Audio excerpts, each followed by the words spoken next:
কি আছে না নাই? রামেরও বিবি আছে না নাই? রাম যিনি ভগবান হিসাবে বিবেচিত, নাউজুবিল্লাহ। বিধর্মীদের নামে কোনো অপবাদমূলক কথা বলতে চাচ্ছি না, শুধু একটু মগজে তত্ত্ব ঢোকাতে চাচ্ছি। রামচন্দ্র হিসাবে বর্তমান ভারতবর্ষের হিন্দু ভাইরা জনসংখ্যায় সব থেকে বেশি, তারা ভগবান হিসাবে রামচন্দ্রের মর্যাদা দেয়, ভগবান হিসাবে মান্যতা দেয়। ঠিক না ভুল? এমনকি অযোধ্যার জমিনের বাবরি মসজিদ 1528 সালে যে বাবরি মসজিদ প্রতিষ্ঠিত হয়েছিল, বাবরি মসজিদের তলায় রামচন্দ্রের জন্মগ্রহণের জায়গা হিসাবে বাবরি মসজিদ ভেঙে ধূলিসাৎ করেছে 1992 সাল। কত সাল বললাম? 1992 সালে। একটু কথার উত্তর দেবেন, তাহলে কিছু দিতে সুবিধা হবে। 1992 সালে ভেঙে চুরমার করে দিল। বর্তমান ভারতের প্রধানমন্ত্রী সেই মন্দিরের উদ্বোধন করলো পূজা করে, যার নাম হলো নরেন্দ্র মোদী। কি ঠিক বললাম না ভুল বললাম? আর বাউ ইজা কুন্না ফিকা ফালা আলাইকা মা ফাতা কামিন হিফজুল আমানাতি ওয়া সিদকুল লিসান ওয়া ইফাতুন ফি তুমাতিন ওয়া হুসনুন খলিকাহ কামা ক্বালা আলাইহিস সালাতু ওয়াস সালাম। চিল্লায় আরেকটা বার বলুন আল্লাহু আকবার। আচ্ছা, কোরআনের কথা যদি সত্য হয়, নবীজির বাণী, নবীজির কথাগুলো সব মিথ্যা তো নাকি? তা নবীর কথাও পৃথিবীতে দুটি কিতাব চিরন্তন চির সত্য হিসাবে কিয়ামত পর্যন্ত বিবেচিত হয়ে থাকবে। দুটি কিতাব, একটির নাম হলো আল কোরআন, একটির নাম হলো আল হাদিস। কোরআন হলো আল্লাহর বাণী, হাদিস হলো পয়গম্বর মোহাম্মদ রাসূলুল্লাহর জবানি। ইংরেজিতে যারে বলা হয় দ্য সেইন্স অফ মোহাম্মদ সাল্লাল্লাহু আলাইহি সাল্লাম। বাংলায়কে বলা হয় নবীজির বাণী, নবীজির কথামালা। বিশ্ব নবী আজ থেকে 1450 বছর আগে মসজিদে নববীতে 5 ওয়াক্ত জামাতে ইমামতি করে নামাজ পড়িয়েছেন 10 বছর। কদিন বললাম? একটু কথার প্রত্যুত্তর দেবেন, তাহলে আমার কিছু দিতে সুবিধা হবে। আর যদি বলেন হুজুর এখনও সেই খোকার মার ঝামেলার মন গরম কাটেনি, তাহলে আমার একা একাই কথা বলতে হবে। একটু উত্তর দিলে বুঝবো যে আপনাদের ঘুম ঢোল হলো ভাব লাগেনি, নেতাজি পেঁয়াজি হবে না, জ্যোতিবোস তক্তঘোষ হবে না। আর চুপ করে বসে বসে যদি শোনেন তো আপনারা এখন শীতের প্রভাব পড়েছে না পড়েনি? কম বেশি শীতের প্রভাব পড়েছেন। চাদর, কম্বল, সোয়েটার, জ্যাকেট অধিকাংশ মানুষ আমরা এখন ব্যবহার করছি কিনা? কারণ অজ্ঞায়ণ মাসের শেষ লগ্ন, সম্ভবত আজ বোধহয় অজ্ঞায়ণের 27 তারিখ চলে গেল, ঠিক কি না? মানে বাংলা একটা প্রবাদ আছে, পৌষ মাস আর মাঘ মাস হলো ঋতুকালের শীতকাল, ঠিক কি না? ঋতুকাল যে 6টা ঋতু বলে গণনা করা হয়েছে 12 মাসে, শীতকালের ঋতু হলো পৌষ আর মাঘ। তো শীতকালের ঋতুর পৌষ মাস সামনের 2-3 দিন পরেই শুরু হবে কিনা? আচ্ছা, এইভাবে চুপ করে বসে বসে যদি শোনেন তো শীতের প্রকোপ ঠান্ডা, আপনারা তো হিমালয় পাহাড় হয়ে যাবেন। কি পাহাড় বললাম? হিমালয় পাহাড়। ঠান্ডা না গরম? ও ঠান্ডা, কারণ বরফে জমা। 4 কিলোমিটার দূরে কোনো মানুষ খালি গায়ে দাঁড়িয়ে থাকলে ঘন্টা 3 পরে তার জন্য বাঁশ কাটতে হবে। কি কাটতে হবে? বাঁশ কাটতে হবে। আচ্ছা, বাঁশ কী জন্য কাটা হয়? কবর দিতে হবে। তাই মানে হিমালয় পাহাড়ের ঠান্ডায় আড়ষ্ট হয়ে কমপ্লিট হয়ে যাবে। এই জন্য আমি চাই না আপনারা চুপ করে বসে থেকে ঠান্ডায় আড়ষ্ট হন। এই জন্য মাঝে মাঝে বক্তা কথা বললে গা গরম হয়, আর আপনারা বসে বসে শুনলে তো বরফ মার্কা হয়ে যাবেন। এই জন্য মাঝে মাঝে একটু আল্লাহর নাম, পয়গম্বরের নামের আওয়াজ দেবেন, যাতে আপনাদেরও বক্তার মতো গা গরম হয়। রাজি আছেন তো নাকি? আলহামদুলিল্লাহ। পয়গম্বর মোহাম্মদুর রাসূলুল্লাহ, খুব ভালো করে শুনবেন, আমি লম্বা আলোচনা করব না, খুব সংক্ষেপ কিছু তথ্য আপনাদের ব্রেন মগজে ঢোকানোর চেষ্টা করব, যাতে আল্লাহ আগামীতে আমাদের জান্নাত হালাল বানানোর জন্য যথেষ্ট বানিয়ে দেয়। সকলে বলুন আমিন, জোরে বলুন আমিন। তো পয়গম্বর মোহাম্মদ রাসূলুল্লাহ 13 বছর মক্কা নগরীতে দ্বীনের দাওয়াত দিয়েছিলেন। ক বছর? 13 বছর। যখন অত্যাচারে অতিষ্ঠ হয়ে গেলেন, সারা দেহ পাথরের গায়ে বসন্তের দাগের মতো সব দগদগে ঘা হয়ে গেল। পয়গম্বর যখন বিছান সজ্জায় শায়িত হতেন, পাশ ফিরে পর্যন্ত শুতে পারতেন না। ঘায়ের দরদ ব্যথা এত দেহে, পয়গম্বরের দেহের ভিতরে অ্যাডজাস্ট হয়ে গিয়েছিল। মা আয়েশাতুল হুমায়রা বলেন, আল্লাহে লা শাক্কা ফিহে, আমি সেই খোদার কসম খেয়ে বলছি, পয়গম্বরের সারা দেহ পাথরের ক্ষত বিক্ষত ঘায়ে এত দরদ, এত ব্যথা হয়ে গিয়েছিল, পয়গম্বর একটু পাশ ফিরিয়ে শুতে পারত না। একদিকে এক পাশে শুয়ে থাকলে একটু দেখবেন ব্যথা হয় না, এক পাশে শুয়ে থাকলে একটু অস্বস্তি হয় না। মাঝে মাঝে আমরা নিজেরাও শরীর সুস্থ থাকলেও পাশ ফিরে শুই, ঠিক কি না? তো পয়গম্বর নিজে পাশ ফিরতে পারতেন না, এত দরদ এত ব্যথা। মায়েশা বলছেন আমি আস্তে আস্তে আমার নরম হাত দুটা পয়গম্বরের পিঠের তলায় ঢুকিয়ে দিয়ে উঁচু করে পাশ ফিরিয়ে ফিরিয়ে শুইয়ে দিতাম। আল্লাহ ডেকে বললেন, হাবিব আপনার নিজের জন্য আপনি কলেমার দাওয়াত দিচ্ছেন না, আমার পরিচয় মানুষের কাছে দেওয়ার জন্য আপনি কলেমার দাওয়াত দিচ্ছেন। লা ইলাহা ইল্লাল্লাহ, লা মানে হলো নেই কোনো প্রভু, ইলাহা মানে কোনো প্রভু কোনো স্রষ্টা, ইল্লাল্লাহ আল্লাহ ছাড়া। যে যুগে মক্কার মানুষেরা 360 জন খোদার কাছে মাথা নত করত, কজন? 360 জন প্রভুকে তারা মান্যতা দিত স্রষ্টা হিসাবে।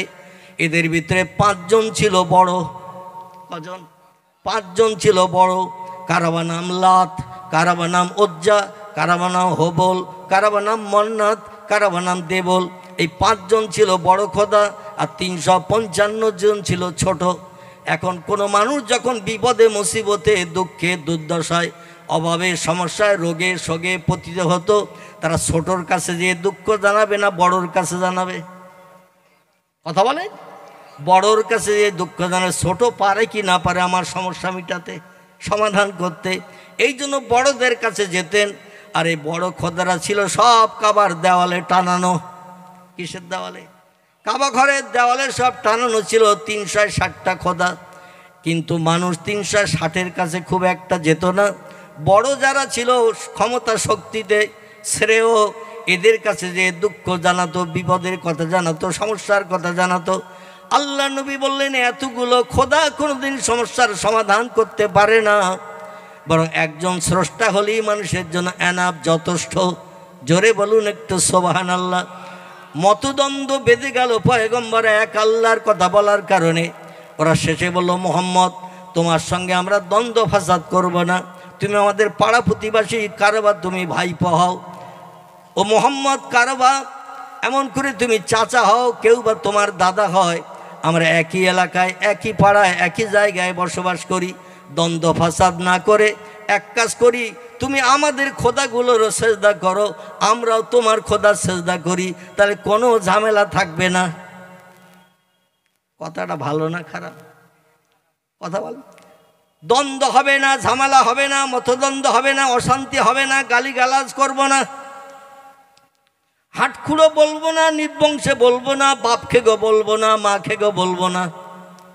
আমরা তোমারে ভালো চোখে দেখবো, তোমার সঙ্গে রাস্তাঘাটে পথে আলাপ বিলাপ করবো, হাসি মুখে কথাবার্তা বলবো। আমাদের খোদাদের তুমিও ইবাদত করো আর তোমার খোদাকেও আমরা ইবাদত করব। সাম্যের বিধান সৃষ্টির জন্য এমন কথা বলল মক্কার বড় বড় লিডার। কারো নাম আবু জেহেল, কারো নাম আবু লাহাব, কারো নাম উমাইয়া বিন খলফ, কারো নাম সুফিয়ান ইবনে খালিদ হারবি, কারো নাম উতবা, কারো নাম ওতাইবিয়া, কারো নাম শয়বিয়া, কারো নাম ইকরামা, কারো নাম আবু সুফিয়ান, কারো নাম নাজ্জার। বড় বড় লিডার নেতারা একসঙ্গে এসে পয়গম্বরের কাছে উপদেশ দিল, আমরা সাম্যের বিধান সৃষ্টি করে আমরা সবাই একই সঙ্গে কাঁধে কাঁধ মিলিয়ে বসবাস করব, কারো উপরে কেউ কোনো অত্যাচার উৎপীড়ন নির্যাতন করব না। তুমি আমাদের পূর্বকে সেজদা করো, আমরা তোমার পূর্বকে সেজদা করব। কথাটা ভালো না খারাপ? কথা বলে। আমার একজন ভাই বলেছে খারাপ এই পাশ থেকে, আপনাদের অনেকের কণ্ঠ থেকে আওয়াজ শুনলাম কথাটা ভালো, কিন্তু আল্লাহ বলছেন কথাটা ভালো কি শোনো। বিসমিল্লাহির রহমানির রহিম। কুল ইয়া আইয়ুহাল কাফিরুন লা আ'বুদু মা তা'বুদুন ওয়ালা আনতুম আবিদুনা মা আ'বুদ ওয়ালা আনা আবিদুম মা আবাদতুম ওয়ালা আনতুম আবিদুনা মা আ'বুদ লাকুম দীনুকুম ওয়ালিয়া দীন। চিল্লাই বলুন আল্লাহু আকবার। আমরা বাহ্যিক চিন্তা ভাবনায় বর্তমান বিজ্ঞানী প্রযুক্তির যুগের জ্ঞানে জ্ঞানান্বিত হয়ে আমরা চিন্তা করলাম তথ্যটা ভালো, সাম্যের বিধান সৃষ্টি হবে, দ্বন্দ্ব ফাসাদ কারোর সঙ্গে কারো হবে না। কিন্তু আল্লাহ পাক বলছেন, হাবিব যে প্রস্তাব আপনার কাছে দিয়েছে, প্রস্তাবটা আপনার মগজে হয়তো ভালো লাগতে পারে, কিন্তু আমি আল্লাহ, আমার কাছে প্রস্তাবটা সঠিক নয়, প্রস্তাবটা হলো মিথ্যা, প্রস্তাবটা হলো পরকালে জাহান্নামের আগুনে পোড়ার পথ। জোরে বলুন একটু সুবহানাল্লাহ। সূরাটির নাম হলো সূরাতুল মাউন। কি নাম বললাম? সূরাতুল মাউন।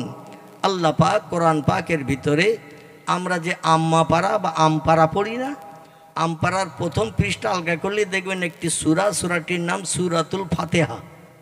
কি নাম? সূরায়ে ফাতিহা।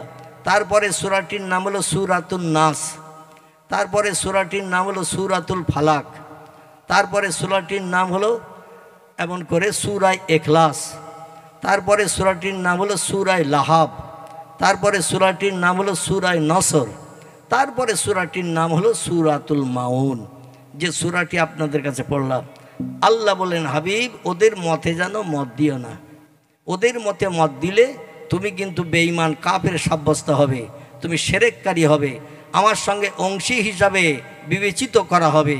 আমি আল্লাহ লা শরীক, আমার কোনো বিবি নাই, বাচ্চা নাই, কোনো ওয়ারিসান নাই, ভবিষ্যতে আমি মারা গেলে আমার জায়গা জমি অর্থ সম্পদ কেউ আত্মসাৎ করবে, দখল করবে, এমনও কেউ নাই। এজন্য আমি অতীতে ছিলাম একা, বর্তমানে আছি একা, ভবিষ্যতেও থাকবো না, এক না আর কেউ হবে। আমরা মারা গেলে আমাদের সময় সম্পত্তি জায়গা জমির ওয়ারিসান হয় কে? কথা বলেন। ছেলে মেয়েরা ওয়ারিসান হয়, স্ত্রী পায় টোটাল সম্পত্তির 2 আনা। কথা বললাম, একটু ফারাজ কষে দেই। স্ত্রী পাবে টোটাল সম্পত্তির 2 আনা, স্বামী যেটা রেখে যাবে তার 2 আনা, তাহলে বাকি থাকলে কত? 16 আনা সম্পত্তির 2 আনা পেল স্ত্রী, তাহলে বাকি থাকলো কতটা? 14 আনা। 15.5 আনা। 16 আনার থেকে 2 আনা গেলে আমার ভাই বলছে 15.5 আনা। নাউজুবিল্লাহ, এটা তো মদ খেয়ে থাকার মজলিস না, ঠিক কি না? এটা তো মাদকদ্রব্য নেশাকর বস্তু পান করে এসে অজু টজু করারও দরকার হয় না ওদের, ওরাও এসে মাঝে মাঝে বসে যায়, আর মাঝে মাঝে পকেটে হাত দেয়, বিড়ি বার করে আর ফুক ফুক করে টানে। কি আজকের এইরকম মজলিস এখানে বল দেয় হচ্ছে নাকি? নাউজুবিল্লাহ। তাহলে আপনারা বলুন, 16 আনা সম্পত্তির 2 আনা যদি স্ত্রী পায় থাকলে কত? 14 আনা। এই 14 আনা সম্পত্তি যেটা থাকবে, ছেলে পাবে 3 ভাগের 2 ভাগ, মেয়ে পাবে 3 ভাগের 1 ভাগ। মিটে গেল। চাচা পাবে না, দাদা পাবে না, পাড়া প্রতিবাসী কেউ পাবে না। বাবার জন্মদাতা সন্তান মেয়ে পাবে, ছেলেরা পাবে। ছেলে যদি না থাকে মেয়ে পাবে অর্ধেক। কত পাবে? অর্ধেক পাবে। তখন চাচতে ভাইয়ের আবার এই সম্পত্তিতে ভাগ বসাবে। এটা হলো কোরআনের ফারাজ। এখন ওদিকে বলতে গেলে আমার সেই 1 ঘন্টার বক্তৃতা শেষ হয়ে যাবে।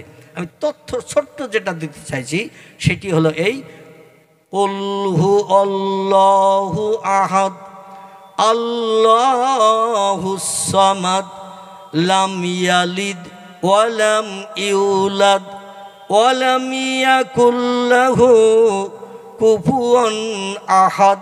জোরে বলুন একটা আল্লাহু আকবার। আমি আসার সময় দেখছিলাম আপনাদের রাস্তার উপর একটা গেট করা আছে না, গেটে দেখলাম তফসিরুল কোরআন মাহফিল লেখা আছে।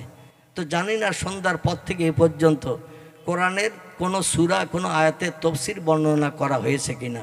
আমি একটু কোরআন পাকের কয়েকটি সূরা বা কয়েকটি আয়াতের একটু তরজমা করলে অন্তত ব্যানারটার মর্যাদা রক্ষা হবে। ঠিক বললাম না ভুল বললাম? যে ব্যানারটা লেখা হয়েছে তফসিরুল কোরআন মাহফিল, কোরআনের আয়াতের তরজমা করতে হবে এবং তার ব্যাখ্যা করে জনগণের মগজে ঢোকাতে হবে, তাহলে ওই ব্যানারের মর্যাদা রক্ষা হবে। তো আমি কিন্তু সূরা মাউনের কথা এখনো বলিনি। কোরআনের সূরা ইখলাস, যে সূরাটির নাম, কি নাম বললাম? সূরাতুল ইখলাস। পয়গম্বর মুহাম্মদ রাসূলুল্লাহ বলছেন, কোনো ব্যক্তি অজু করে পবিত্রতা অবলম্বন করে এই সূরা ইখলাস যদি 3 বার পাঠ করে, 6666টি সেন্টেন্স বাক্য দিয়ে আল্লাহ পাক কোরআনকে পরিপূর্ণ করেছেন। 114টি চ্যাপ্টার সূরা অধ্যায় দিয়েছেন। এই টোটাল কোরআন শরীফ তেলাওয়াত করতে যতটা সময় লাগবে সূরা ইখলাস 3 বার পাঠ করলে পুরো কোরআন তেলাওয়াতের সওয়াব পাওয়া যাবে। জোরে বলা যাবে না সুবহানাল্লাহ? চার দোকানে বসে নানি দাদির গল্প না করে, মেম্বার প্রধানের আলোচনা না করে, একটু পবিত্রতা অবলম্বন করে কোরআনের এই ছোট্ট সূরাটি, যে সূরার ভিতরে আয়াত আছে 4টি, কটি বললাম? আচ্ছা, একটা ছোট্ট প্রশ্ন করি, টোটাল কোরআনের ভিতরে অধ্যায় চ্যাপ্টার আছে 114টি, কটি বললাম? 114টি সূরা চ্যাপ্টার অধ্যায় আছে। 114টি চ্যাপ্টার সূরা অধ্যায়ের ভিতরে সব থেকে ছোট সূরা কোনটি? হ্যাঁ, আমার ভাইরা, একটা ছোট্ট বাচ্চা সম্ভবত বোধহয় তথ্য দিয়েছে। এই সূরা কাউসারের ভিতরে আয়াত আছে 3টি, কটি বললাম? 3টি আয়াত দিয়ে একটা সূরা আল্লাহ কমপ্লিট করেছেন। এছাড়া আর যত সূরা আছে 4টি, 5টি, 6টি, 7টি, 8টি, 9টি, 10টি, এইভাবে 50, 60, 100, 150, 200 পর্যন্ত আয়াত দিয়ে এক একটা সূরা করা হয়েছে। সূরায় আল্লাহ পাক রব্বুল আলামিন সূরায়ে কাউসার, একটা সূরা, ছোট্ট সূরা, ইন্না আতাইনা কাল কাউসার, একটা আয়াত, ফাসাল্লি লিরাব্বিকা ওয়ানহার, আর একটা আয়াত, ইন্না শানিআকা হুয়াল আবতার, একটা আয়াত। তাহলে কটা হলো? 3টা। এই সূরায় কাউসারের মতো এত ছোট্ট সূরা কোরআনে আর নাই। জোরে বলুন সুবহানাল্লাহ। টোটাল কোরআনের ভিতরে ছোট্ট শর্ট সূরা হলো 3টি, কটি বললাম? ছোট্ট শর্ট সূরা হলো 3টি। একটির নাম সূরায়ে কাউসার, একটির নাম হলো সূরায়ে আসর, একটির নাম হলো সূরাতুল ইখলাস। মনে থাকবে তো আমার ভাইরা? পয়গম্বর মুহাম্মদ রাসূল এই 3টি ছোট্ট সূরার ভিতরে সূরা ইখলাসের মর্যাদা দিয়েছেন সব থেকে বেশি। কারণ সূরা ইখলাসের ভিতরে আল্লাহর সমস্ত পরিচয় ঢুকানো হয়েছে। যে আল্লাহর সঙ্গে কোনো ব্যক্তি সূরা ইখলাসের মর্যাদা, মান সম্মান, মর্যাদা যদি একটু পড়ে মাথার সঙ্গে ব্রেনের সঙ্গে অ্যাডজাস্ট করে নেয়, কিন্তু আল্লাহর সঙ্গে সে শিরকি করবে না, আল্লাহর সঙ্গে সে কুফরি করবে না। আল্লাহ টোটাল পরিচয় সূরা ইখলাসের ভিতরে আল্লাহ পরিপূর্ণ ঢুকিয়ে দিয়েছেন। কোনো শকসভা সন্দেহ কোনো ব্যক্তির মগজে থাকবে না। জোরে বলুন একটু সুবহানাল্লাহ, নারায়ে তাকবীর। মক্কাবাসীরা বলল, মুহাম্মদ তুমি যে আল্লাহর কথা বলো, আমরা যাকে প্রভু বলে জানি অধিকাংশ প্রভু তো একজনকে স্ত্রী আছে বোঝা যায়, গড গডেস, ঈশ্বর ঈশ্বরী, ভগবান ভগবতী, নারায়ণ নারায়ণী, ব্রহ্মা ব্রহ্মী, আছে না নেই? প্রত্যেকটি স্রষ্টার নামের পাশে একটা করে স্ত্রীলিঙ্গের চিহ্ন পাওয়া গেছে, প্রভু এবং প্রভুর বউ। আচ্ছা, আমাদের আল্লাহর কোনো স্ত্রী আছে? কথা বলেন। এই জন্য আল্লাহ এমন একটা নাম, আল্লাহ ইজ ইউনিভার্সাল ওয়ার্ড। আল্লাহ আরবি ভাষার একটি শব্দ, এমন একটা শব্দ যে শব্দের পাশে কোনো স্ত্রীলিঙ্গের নাম নিশানা, বাচ্চা কাচ্চার কোনো গন্ধ নাই। জোরে বলুন একটু সুবহানাল্লাহ। এই জন্য গড গডেস, ঈশ্বর ঈশ্বরী, নারায়ণ নারায়ণী, ব্রহ্মা ব্রহ্মী, ভগবান ভগবতী, রামায়ণ রামায়ণী, এইভাবে যত নাম প্রভুর এসেছে, প্রভুর নামের পাশে তার স্ত্রীর গন্ধ পাওয়া গেছে, কিন্তু আল্লাহর নামের পাশে কোনো স্ত্রীলিঙ্গের গন্ধ নাই। আল্লাহ বলেন, হাবিব, মক্কার মানুষ আপনার কাছে প্রশ্ন রেখেছে, তোমার আল্লাহ কি করে হলো? আল্লাহর বাপের নাম কি? আল্লাহর স্ত্রী কয়জন? আল্লাহর বাচ্চা কাচ্চা কজন? ছেলে কজন? মেয়ে কজন? একটু তত্ত্ব দাও। আমরা যারে প্রভু বলে, স্রষ্টা বলে মান্যতা দেই, তার তো বিবি আছে, বাচ্চা আছে, এবং তাদের বংশ নসল আছে। এমন করে সরস্বতী আছে, গণেশ আছে, বিভিন্ন নাম আছে না নাই? কালী আছে, দুর্গা আছে, আছে না নাই? এদের বাচ্চা কাচ্চা ইতিহাস আলগা করে দেখেন, আছে না নাই? কি আছে না নাই? রামেরও বিবি আছে না নাই? রাম যিনি ভগবান হিসাবে বিবেচিত, নাউজুবিল্লাহ। বিধর্মীদের নামে কোনো অপবাদমূলক কথা বলতে চাচ্ছি না, শুধু একটু মগজে তত্ত্ব ঢোকাতে চাচ্ছি। রামচন্দ্র হিসাবে বর্তমান ভারতবর্ষের হিন্দু ভাইরা জনসংখ্যায় সব থেকে বেশি, তারা ভগবান হিসাবে রামচন্দ্রের মর্যাদা দেয়, ভগবান হিসাবে মান্যতা দেয়। ঠিক না ভুল? এমনকি অযোধ্যার জমিনের বাবরি মসজিদ 1528 সালে যে বাবরি মসজিদ প্রতিষ্ঠিত হয়েছিল, বাবরি মসজিদের তলায় রামচন্দ্রের জন্মগ্রহণের জায়গা হিসাবে বাবরি মসজিদ ভেঙে ধূলিসাৎ করেছে 1992 সাল। কত সাল বললাম? 1992 সালে। একটু কথার উত্তর দেবেন, তাহলে কিছু দিতে সুবিধা হবে। 1992 সালে ভেঙে চুরমার করে দিল। বর্তমান ভারতের প্রধানমন্ত্রী সেই মন্দিরের উদ্বোধন করলো পূজা করে, যার নাম হলো নরেন্দ্র মোদী। কি ঠিক বললাম না ভুল বললাম? প্রধানমন্ত্রী তিনি পূজা করে মন্দির উদ্বোধন করলেন। রামচন্দ্রের জন্মগ্রহণের জায়গা নাকি মসজিদের তলায়। তামাম ভারতবর্ষ, এত বিশাল এরিয়ার ভারতবর্ষের জায়গা, কোনো জায়গায় রামচন্দ্র জন্মগ্রহণের আর সময় সুযোগ পায়নি, একেবারে মসজিদের তলায় জন্মগ্রহণ করেছে। আর জহিরুদ্দিন মোহাম্মদ বাবর রামচন্দ্রের জন্মগ্রহণের জায়গাটাই মসজিদ বানিয়েছে, এটাই তাদের তথ্য। কোর্ট কাছারিতে অনেক রিপোর্ট টিপোর্ট জমা দেওয়া হলো।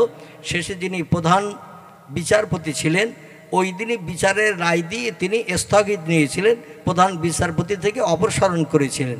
ওই দিনই রায় দেওয়ার পরে তিনি আর প্রধান বিচারপতি ছিলেন না সুপ্রিম কোর্টে। তো তিনি রায় দিয়ে বললেন, মানুষের বিশ্বাসের উপরে স্থাপন করে আমি তত্ত্ব দিচ্ছি, এটা হিন্দু ভাইদের ভগবানের জন্মগ্রহণের জায়গা।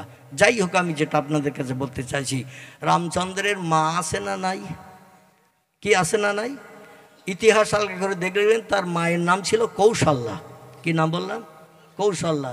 রামচন্দ্রের বাবা আছে না নাই? তার বাবা আছে না নাই? বাবার নাম ছিল দশরথ। কি ঠিক বলছি না ভুল বলছি? যদি তত্ত্ব ভুল হয়ে যায় টপ করে ধরে দেবেন, কারণ অনেক দিন আগে সেই ক্লাস 4-এ পড়েছি। আমার বর্তমান বয়স এখন 64-র কোটা পেরিয়ে গেছে। কত বললাম? 64-র কোটা পেরিয়ে গেছে। সেই বাল্যকালে যখন 7-8 বছর বয়স ছিল তখন পড়েছি। এখনও আল্লাহ মেমোরিতে জমা রেখেছেন। ওই ক্লাস 4-এর ইতিহাস বই এখন আর দেখার সুযোগ পাই না।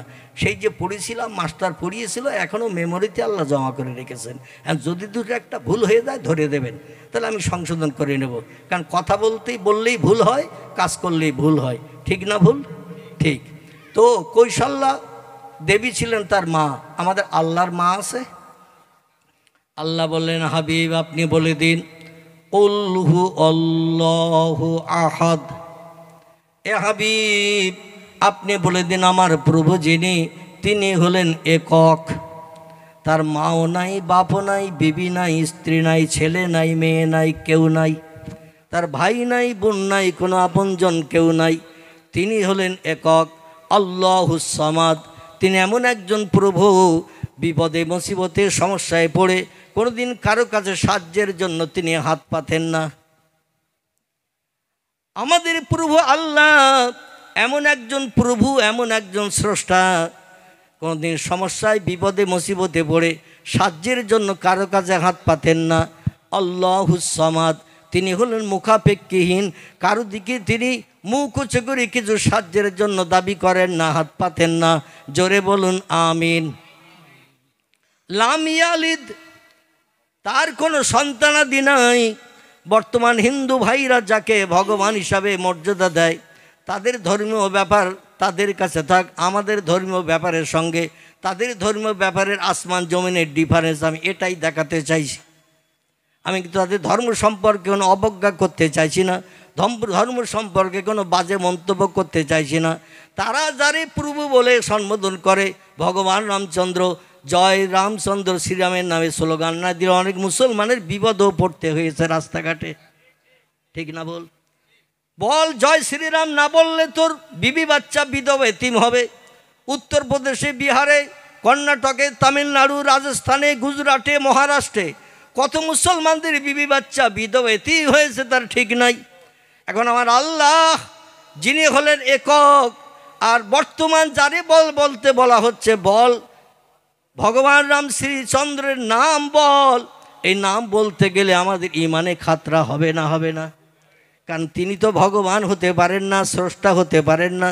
যার পিতার নাম ছিল দশরথ, মায়ের নাম ছিল কৌশল্যা দেবী। রামচন্দ্রেরা ভাইতে কজন ছিল? কথা বলে? হ্যাঁ, 4 জন। রামচন্দ্রেরা ভাইতে ছিলেন 4 জন। বড় ভাইয়ের নাম ছিল রামচন্দ্র, মেজো ভাইয়ের নাম ছিল ভরতচন্দ্র, এবং আরও ছোট 2 জন ভাই ছিল। এমন করে শত্রুঘ্ন ছিল, আর একজন কে নাম ছিল? লক্ষণ। এই 4 জন ভাই ছিল। ওদের একজন বোনও ছিল। ছিল না ছিল না? যাই হোক, আমি যেটা বলতে চাইছি, রামচন্দ্রের বিবি ছিল না ছিল না? স্ত্রী ছিল না ছিল না? আচ্ছা, সূরা ইখলাসে আল্লাহর কোনো স্ত্রী আছে? আল্লাহর কোনো স্ত্রী নাই। তিনি বলছেন লাম ইয়ালিদ, ও আমার হাবিব আপনার পাড়া প্রতিবাসী দেশবাসীকে জানিয়ে দিন, লাম ইয়ালিদ, আমার কোনো সন্তানাদি নাই, অলাম ইউলাদ, আমি কারো পেটের থেকেও জন্মগ্রহণ করি নাই। জোরে বলুন সুবহানাল্লাহ।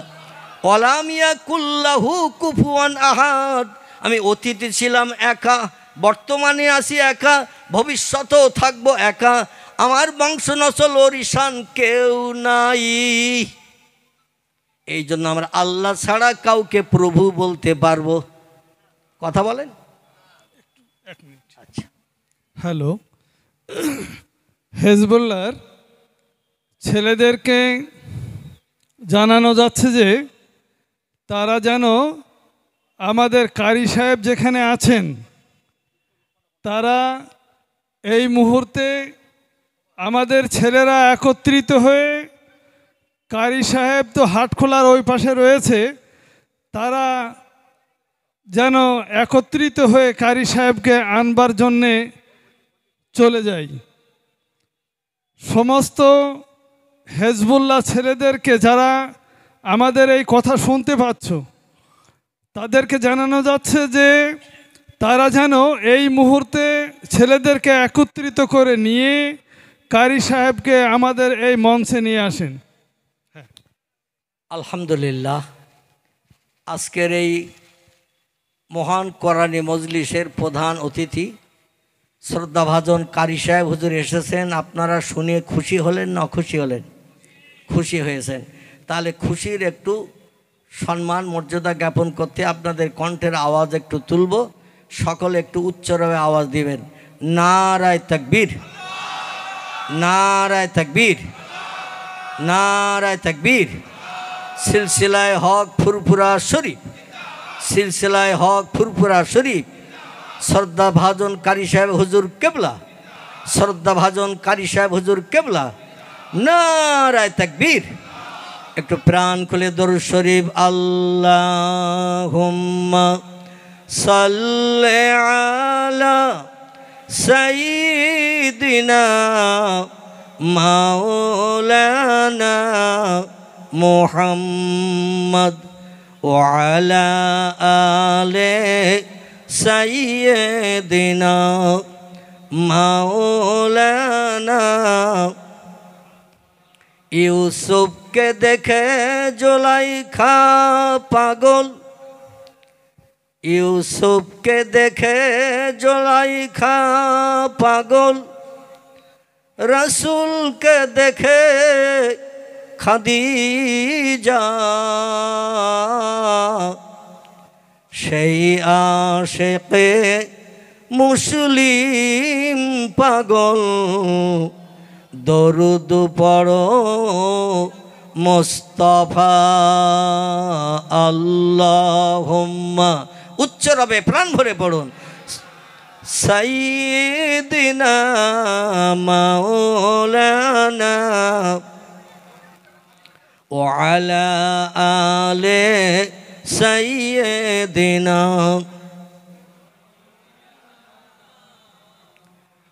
কাজ করিতে গেলেন নবী, কাজ করিতে গেলেন নবী, মা খাদিজার বাসায়। রাসূল প্রেমে মুগ্ধা হলেন, পরকালের আশায়। আল্লাহুম্মা সাল্লি আলা মাওলানা মুহাম্মদ ওয়া আলা আলি সাইয়্যিদিনা।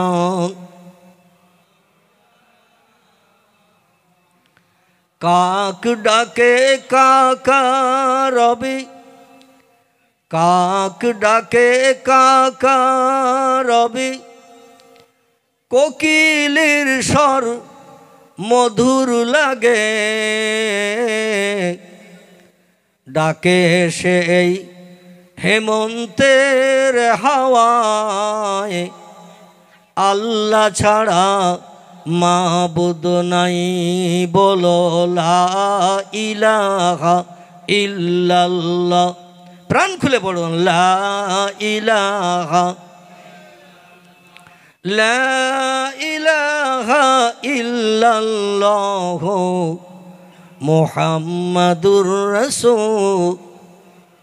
নবীও বকর গারে সুরে, নবীও বকর গারে সুরে, সেই নামের ওই জিকির করে, তাই না দেখে মাকড় সাথী জাল বুনিয়া যায়, কবুতর এসে পাশে বসে স্মরণ করে, তাই বলো লা ইলাহা ইল্লাল্লাহ লা ইলাহা লা ইলাহা ইল্লাল্লাহ মুহাম্মাদুর রাসূলুল্লাহ। সকলে প্রাণ খুলে বলুন সাল্লাল্লাহু আলাইহি ওয়াসাল্লাম। প্রিয় নবী মুহাম্মদ রাসূলুল্লাহ যে প্রভুর পরিচয় আমাদের দিয়ে জান্নাত হালাল বানানোর জন্য সচেষ্ট হয়েছিলেন। খুব সংক্ষেপ করে তথ্যটা শেষ করে আমি কোরআনে পাক থেকে একটি সেন্টেন্স বাক্য আয়াত রেখেছি, নবীজির জবান একটি হাদিস শরীফ আপনাদের কাছে পেশ করেছি। সংক্ষেপ কিছু তথ্য দিতে দিতে আমার বক্তৃতার সময় শেষ হয়ে যাবে, হয়তো একেবারে শেষ লগ্নে পৌঁছাতে পারবো না। তো যতটা সময় পাই আপনাদের কাছে একটু মরাল আলোচনা করি। আচ্ছা আমার ভাইরা, সেটি হলো এই যেটি আপনাদের কাছে বলতে চাইছিলাম। আমরা তাকেই স্রষ্টা বলে জানি, প্রভু বলে জানি, যার কোনো বিবি নাই। আল্লাহর কোনো স্ত্রী আছে, কিন্তু ভগবান রামচন্দ্রের বিবি আছে না নাই? তার নাম হলো সীতা দেবী। ঠিক বললাম না ভুল বললাম? সীতা দেবী। আচ্ছা আমার আল্লাহর কোনো বাচ্চা কাচ্চা আছে? আমার আল্লাহর কোনো বাচ্চা কাচ্চা নাই। ভগবান রামচন্দ্রের বাচ্চা কাচ্চা আছে না নাই? লব এবং কুশ, কি নাম বললাম? দুটি পুত্র সন্তান ছিল, একটির নাম ছিল লব, একটির নাম ছিল কুশ। আমাদের আল্লাহর কোনো পুত্র সন্তান আছে? নেই। তাহলে আমরা তাকেই প্রভু বলে মান্যতা দেব, ভগবান রামচন্দ্রকে প্রভু বলে মান্যতা দেব না, যার মা আছে, বাপ আছে, বিবি আছে, সন্তান আছে। আচ্ছা হুজুর আসছে তাই আওয়াজ হচ্ছে নাকি? তাহলে আমি ওই উপলক্ষে আর একটা বারকে একটু তকবীর দেব। নারায়ে তাকবীর, নারায়ে তাকবীর। শ্রদ্ধাভাজন হুজুর কেবলা, শ্রদ্ধাভাজন কারি সাহেব হুজুর কেবলা, শ্রদ্ধাভাজন কারি সাহেব হুজুর কেবলা।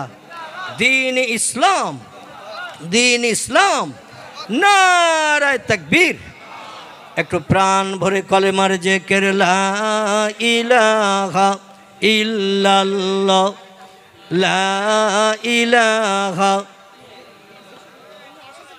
লা ইলাহা ইল্লাল্লাহ মুহাম্মাদুর রাসূলুল্লাহ। আচ্ছা শেষ করে দেব নাকি? হ্যাঁ আলহামদুলিল্লাহ।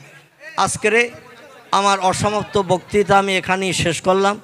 বিশেষ করে যার মুখমণ্ডল দর্শনের জন্য, যিনি আসাম থেকে এসেছেন। আমি গত রাত্রের আগের রাত্র আসামে ছিলাম। আসাম গৌহাটি থেকে 2.5 ঘন্টা রাস্তা ছিল। জেলাটির নাম ছিল দরং জেলা। কি নাম বললাম? দরং জেলা। হুজুর বলতে পারবেন। আমি তার 1 সপ্তাহ আগে ছিলাম আসামের আরেকটি জেলা, জেলাটির নাম হলো সাউথ শালমারা। কি নাম বললাম? সাউথ শালমারা। আবার এই সামনে 30 তারিখে আমার যেতে হবে আসামে, এই 30শে ডিসেম্বর। যাই হোক, সেখান থেকে হুজুর এসেছেন। আগে একজন কারি এসেছেন, তিনি আসামের শিলচর এলাকা থেকে এসেছেন। প্রায় 40-45 মিনিটের মতো আল্লাহর পাক কালাম কোরআনের তেলাওয়াত করেছেন। আমরা অধীর আগ্রহে শুনলাম। সুযোগ হলে আবার অন্যদিন আপনাদের সঙ্গে আল্লাহ অধমকে চারি চক্ষের মিলন ঘটিয়ে দেবেন। বিশেষ করে যার অপেক্ষায় আপনারা বসে আছেন তিনি স্টেজে এসে গেছেন, এজন্য আমি তাকে দীর্ঘ সময় এখানে বসিয়ে রেখে ওয়াজ নসিহত করব। পালন করে যিনি বক্তাদের সম্পর্কে তথ্য দিলেন, আমি দীর্ঘ 3 বছর কঠিন রোগে আক্রান্ত হয়ে অসুস্থ ছিলাম, ঘরের ভিতরে আবদ্ধ ছিলাম, বাইরে বার হতাম না ইনফেকশান হওয়ার ভয়ে।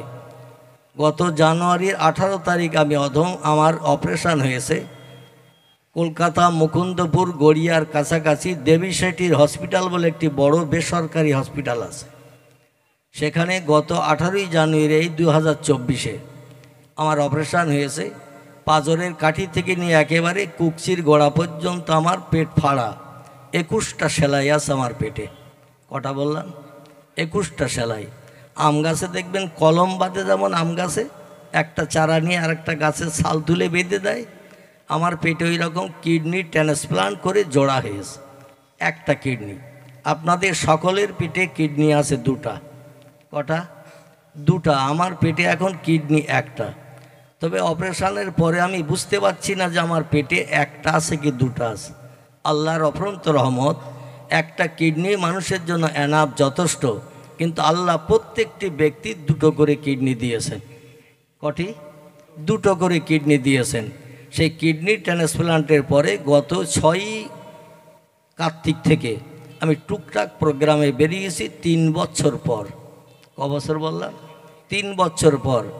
3 বছরে আমার খরচ হয়েছে কম বেশি অপারেশন পর্যন্ত 80 লক্ষ টাকা। কতটা বললাম? 80 লক্ষ টাকা। জায়গা জমি গাড়ি টাড়ি ইত্যাদি বিক্রি করে অপারেশন করতে হয়েছিল। আল্লাহ আস্তে আস্তে দেনা পরিশোধ করাছে। আজও 40,000 টাকা একজন দিনদারকে দিয়ে এসেছে, পাওনাদারকে। তো যাই হোক, আমার কথা আমি অধিকার বলবো না। এখন কথা হলো, আপনারা যারা বাড়ি থেকে এসেছেন মেয়েদের সঙ্গে কি ঝামেলা টামালা করে এসেছেন? ঝামেলা করে আসেননি? তাহলে ঝামেলা করলে, মন গরম থাকলে কথা বলা যায় না। আপনাদের কাছে জিজ্ঞাসাবাদ করছি, শরীয়তের দৃষ্টিভঙ্গিতে ফরজের দাম সব থেকে বেশি। কিসের দাম? ফরজ। ফরজ। তারপরের স্টেজ হলো ওয়াজিব, তারপরের স্টেজ হলো সুন্নত, তারপরের স্টেজ হলো নফল, তারপরের স্টেজ হলো মুস্তাহাব বা মুস্তাহাসান। এইভাবে একের পরে এক স্টেজের নিয়ম কানুন আছে। নর্মালিটি একেবারে তলায় এসেছে মুস্তাহাব বা মুস্তাহাসান। প্রথম মর্যাদা হলো ফরজের, 2 নম্বর মর্যাদা হলো ওয়াজিবের, 3 নম্বর মর্যাদা হলো সুন্নতের। তো সালাম দেয়া হলো সুন্নত, উত্তর দেয়া হলো ওয়াজিব। তাহলে সুন্নতের দাম বেশি না ওয়াজিবের দাম বেশি? কথা বলেন। ওয়াজিবের দাম বেশি। তাহলে যিনি সালাম দিচ্ছেন তিনি সুন্নত আদায় করলেন, আর যিনি উত্তর দেবেন তিনি ওয়াজিব আদায় করবেন। তাহলে যিনি সালাম দিলেন তার আওয়াজ জোরে হবে না যারা উত্তর দেবেন তাদের আওয়াজ জোরে হবে? কোনটা জোরে হবে? ওয়াজিবের মর্যাদা যখন বেশি, ওয়াজিবের আওয়াজ তো জোরে হওয়া উচিত, ঠিক কি না? কিন্তু আমি দেখলাম আপনারা সেই রমজানের ইতিকাফের নিয়ত করে বসে আছেন। আচ্ছা, জায়গা জমির চাষবাস নিয়ে আপনাদের সঙ্গে আমার ঝামেলা আছে, আলকোপাকপি নিয়ে ঝামেলা আছে, পাশাপাশি দোকানদারিতে অনেক সময় অনেক দোকানদারের সঙ্গে ঝামেলা হয়, এরকম আছে নাকি? আমি তো 3 বছর এলাকায় আসিনি, আপনাদের গ্রামে পূর্বে এসেছি, আপনারা কেউ সাক্ষী দিতে পারবেন? আপনাদের গ্রামে 3-4 বার সম্ভবত মনে হয় আমার এসেছে, আমার নলেজে যা আছে। হ্যাঁ, আলহামদুলিল্লাহ। তো যাই হোক, আল্লাহ পাক কবর যাত্রীর হাত থেকে অধমকে ফিরিয়ে দিয়েছেন আপনাদের মতো লক্ষ লক্ষ মানুষের খাস দোয়ার বা বরকতে। মরণাপন্ন ব্যক্তিকে আল্লাহ পাক ফিরিয়ে দিয়েছেন। আমার গ্রামের 95% মানুষের ধারণা ছিল মসজিদে কখন অ্যালোয়াজ হবে, মৌলভী আবুল কালাম মরে গেছে। এই অ্যালোয়াজটা শোনার জন্য সকলে অধীর আগ্রহী ছিল। কিন্তু আল্লাহ পাক এই মরণের খবরটা মসজিদের মাইকে, আপনাদের কেন হয়তো নাকি মসজিদের মাইকে মারা গেলে খবর হয়, জানাজা কখন হবে বলে দেয়। তো এই জানাজা কখন হবে বলার জন্য অপেক্ষা ছিল শোনার জন্য। কিন্তু আল্লাহ পাক আসলে তকদিরে রেখেছেন এখনও জানাজার খবর মসজিদের মাইকে হবে না, তকদিরে রেখেছেন। যার কারণে আল্লাহ পাক কঠিন রোগ থেকে 3 বছর অসুস্থ থাকার পর একদিন বাদ একদিন আমার বাড়ি থেকে কলকাতা ওই মুকুন্দপুর হসপিটালে আমাকে যেতে হতো একদিন বাদ একদিন ডায়ালিসিস করতে, সপ্তাহে 3 দিন। কদিন বললাম? 3 দিন ডায়ালিসিস করতে যেতে গেছে 2.5 বছর কাল।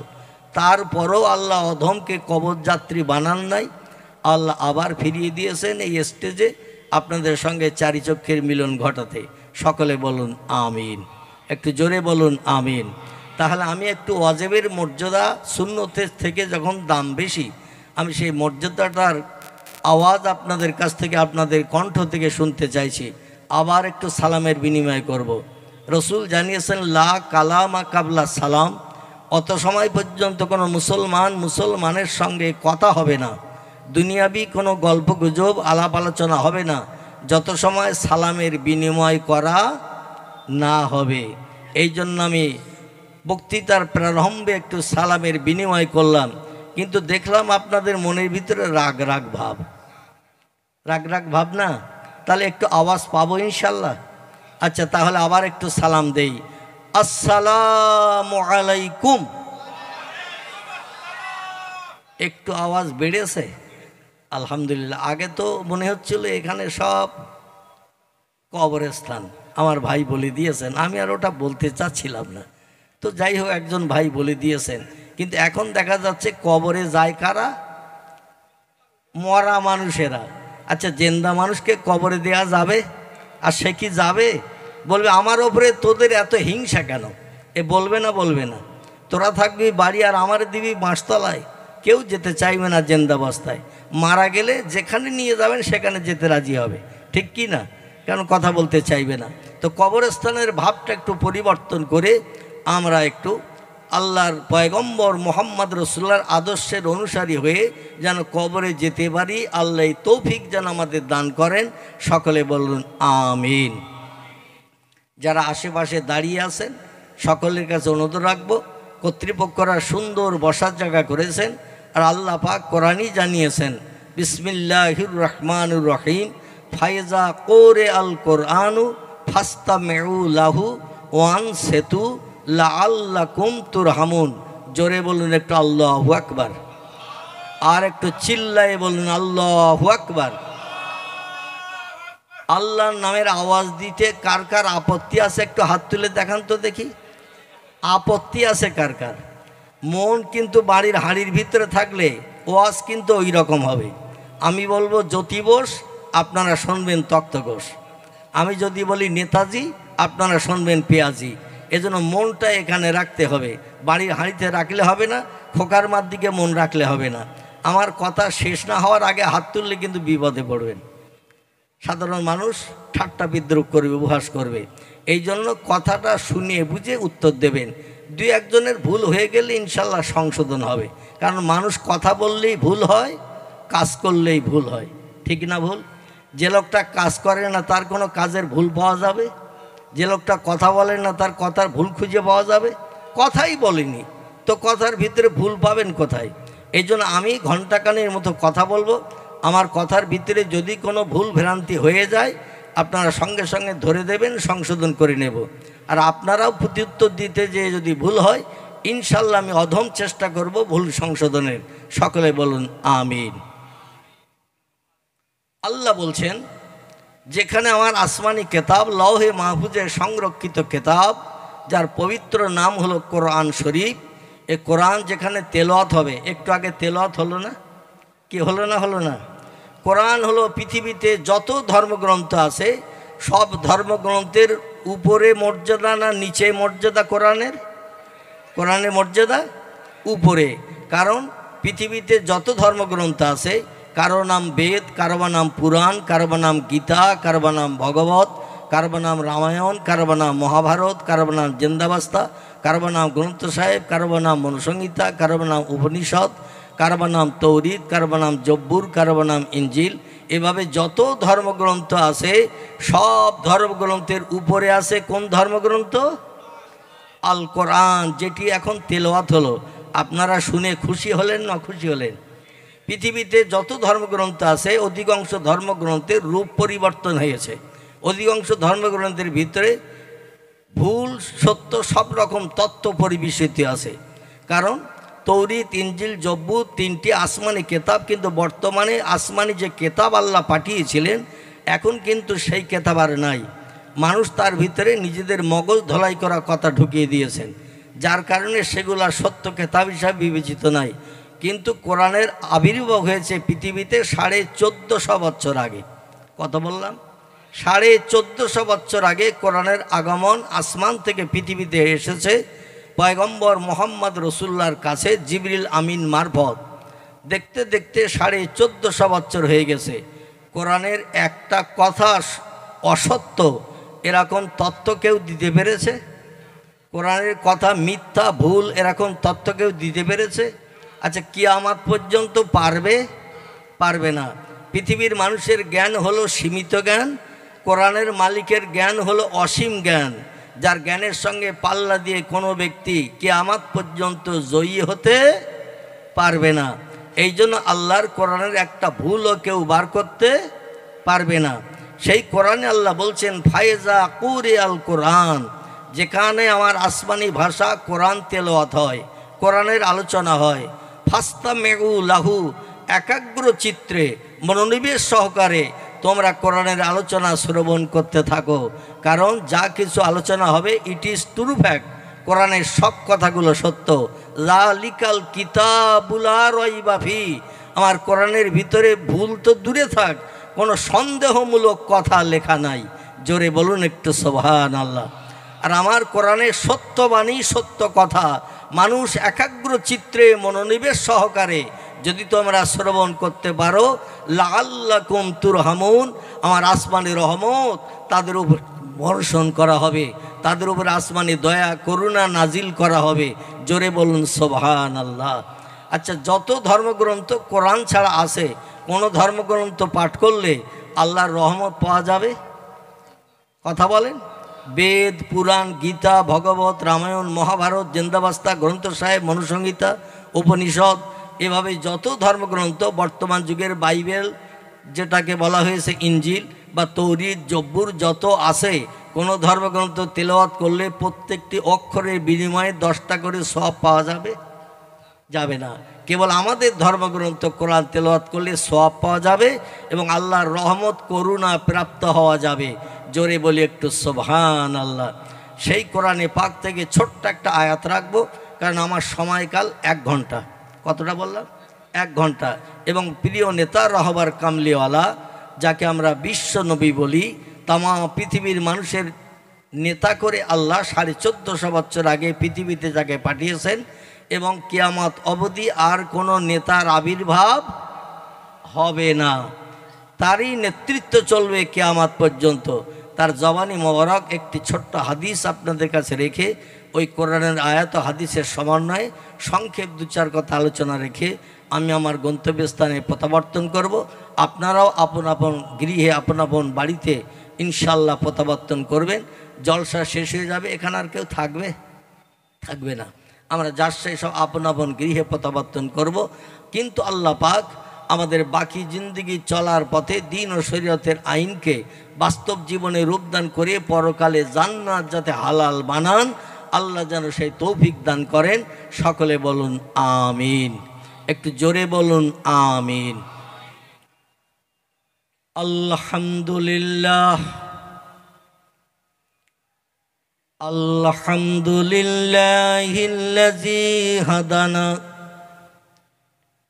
লিহাযা ওয়া মা কুন্না লাউলা আন হাদানাল্লাহ ওয়া আশহাদু আল্লা ইলাহা ইল্লাল্লাহু ওয়াহদাহু লা শারীকা লাহ শাহাদাতান মান আমানা বিল্লাহি ওয়া কাফারা বিজিবতি ওয়াত তাগুত ওয়া আশহাদু আন্না সাইয়্যিদানা ওয়া নাবিয়ানা ওয়া শাফিয়ানা ওয়া হাবিবানা ওয়া সামাদানা ومولانا محمدا صلى الله عليه وسلم عبده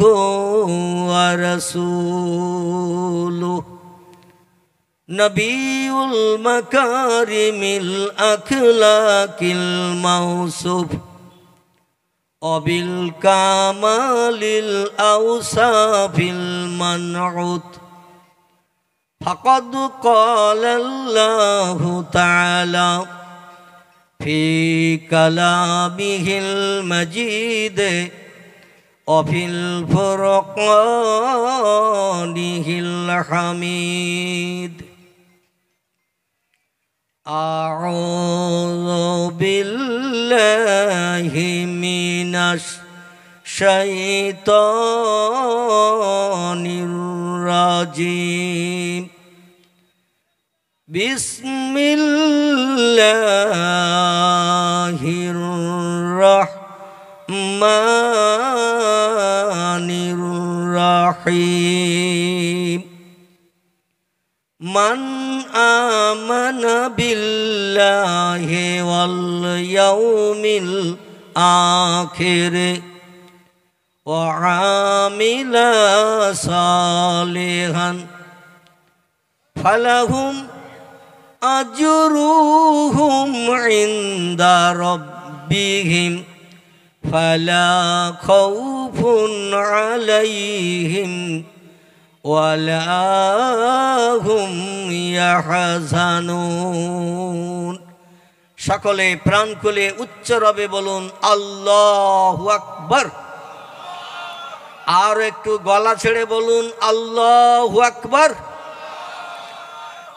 আল্লাহ কোরআন পাকের সূরা ৩ ভিতরে তত্ত্ব কোট করে বলছেন লাকাদ খলাকনাল ইনসানা ফি আহসানি তাকবীম। আল্লাহ বলছেন যত সৃষ্টি তোমরা চোখে দেখতে পাও, পৃথিবীতে যত সৃষ্টি চোখে দেখতে পাও না, সমস্ত সৃষ্টির ভিতরে আমি মনুষ্য জাতিকে সেরা করে শ্রেষ্ঠ করে বানিয়ে পৃথিবীতে পাঠিয়েছি। জোরে বলুন সুবহানাল্লাহ। তাহলে বাঘ, ভাল্লুক, হাতি, সিংহ, গন্ডার, ইঁদুর, কুকুর, বিড়াল, সাপ, বিচ্ছু, ব্যাঙ, মাছি, মশা, পিপিলিকা, কীট পতঙ্গ, ওরা কি আমাদের মতো আল্লাহ বলতে পারে? কথা বলেন পারে? তাহলে আল্লাহ শব্দটা উচ্চারণ ভালোভাবে করতে পারে কারা? সৃষ্টির সেরা শ্রেষ্ঠ জীব, তারা হলো মানুষ। কোরআনের সূরা ৩ আল্লাহ মানুষের মর্যাদা সব সৃষ্টির থেকে সেরা করে দিয়েছেন, এটাই কোরআনে তত্ত্ব কোট করেছেন। আল্লাহর কোরআনের কথা সত্য না মিথ্যা? একটু জোরে বলেন, সত্য না মিথ্যা? তাহলে চিনি খেতে কি গালে ব্যথা? আমাদের ফুরফুরা শরীফের ছোট হুজুর পীর কেবলা রহমতুল্লাহ আলাইহি স্টেজে উঠে যখন শ্রোতাদের মুখের আওয়াজ পেতেন না, তখন তিনি এই মন্তব্য করতেন, যার নাম ছিল জুলফিকার আলী সিদ্দিকী অল কোরাইশি। দাদা হুজুর কেবলার কলিজার টুকরা ছোট সাহেবজাদা। ছোট হুজুরকে দেখেছেন আপনারা? অনেকে বয়স্ক মানুষ কি দেখেছেন না দেখেননি? অনেকে বয়স্ক মানুষ দেখেছেন। তার নাম ছিল জুলফিকার আলী সিদ্দিকী অল কোরাইশি। দাদা হুজুর কেবলার ছোট সাহেবজাদা। তিনি ওয়াজে যখন শ্রোতাদের কণ্ঠের আওয়াজ পেতেন না, তখন বলতেন চিনি খেতে আবার গালে ব্যথা। চিনি দেখালে মানুষের খাওয়ার ইচ্ছা হয় না? হয় না? মিষ্টি জিনিস তো আল্লাহর নামের আওয়াজ তুলতে কি ওই রকম গালে ব্যথাটা তো আছে নাকি? সেই খোদার কসম, আল্লাহু আকবার ধ্বনি যদি জীবনে একটাবার আপনি পাঠ করে কবরে যান, সেই খোদার কসম লা শাক্কা ফিহে, আপনার জন্য একদিন না একদিন জান্নাত হালাল হয়ে যাবে। জোরে বলা যাবে না সুবহানাল্লাহ? তো সেই আল্লাহর পবিত্র সত্যবাণী কোরআন, কোরআনের একটি আয়াত, সেন্টেন্স, বাক্য আপনাদের কাছে রেখেছি। আল্লাহর বাণী, যার ভিতরে শস্য দানা পরিমাণ শক্সবা ছন্দ নাই, মিথ্যা নাই, ভুল নাই। এই জন্য আল্লাহর বাণীর মর্যাদা রক্ষার্থে আর একটা বারকে একটু আল্লাহু আকবার বলা যাবে না? আলহামদুলিল্লাহ।